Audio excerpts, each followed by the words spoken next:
সম্মানিত সাংবাদিক বন্ধুগণ, সম্মানিত প্রিয় নগরবাসী, আমি আজকে এখানে কোনো বক্তব্য দিতে আসিনি। এটা কোনো রাজনৈতিক প্ল্যাটফর্মও না। আমি এসেছি আমাদের এক মায়ের কান্নাকে সাথে। আমি রামিসা আক্তারের মায়ের সাথে দেখা করেছি। তিনি কিছু খাচ্ছেন না, তার বাবাও কিছু খাচ্ছেন না। যে ঘটনা ঘটেছে এটা অত্যন্ত হৃদয় বিদারক, বর্বর। এটা আইয়ামে জাহিলিয়াতকেও হার মানিয়েছে। আমি প্রথমে বলতে চাই, এই বিল্ডিংয়ের কেয়ারটেকারকেও সরকারকে আইন শৃঙ্খলার আওতায় নিতে হবে।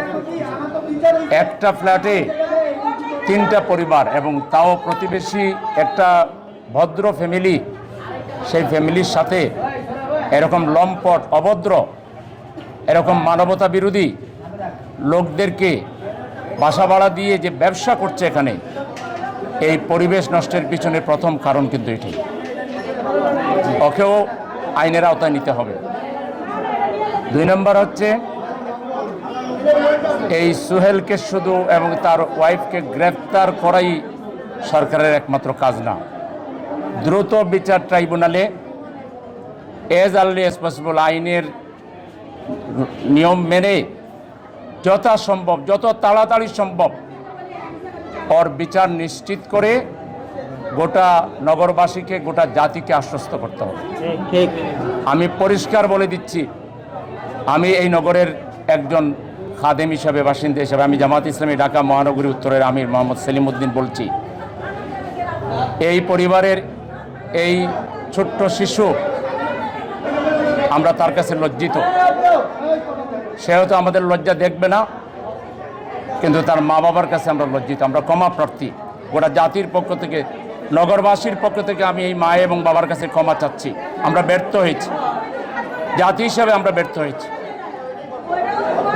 আমরা পরিষ্কার বলতে চাই, এই নগরীতে আর ফার্দার কোনো কোন,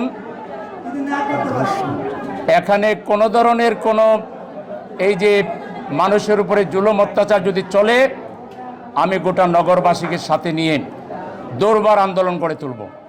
এই সমাজকে পুত পবিত্র করার জন্য সঠিক নেতৃত্ব এই সমাজে কায়েম করে দাও। দুর্নীতিমুক্ত, স্বচ্ছ, ট্রান্সপারেন্ট, মানবতাবাদী নেতৃত্ব এই সমাজে তুমি কায়েম করে দাও, এবং আমাদের জাতিকে তুমি জাগ্রত করে দাও, সচেতন করে দাও।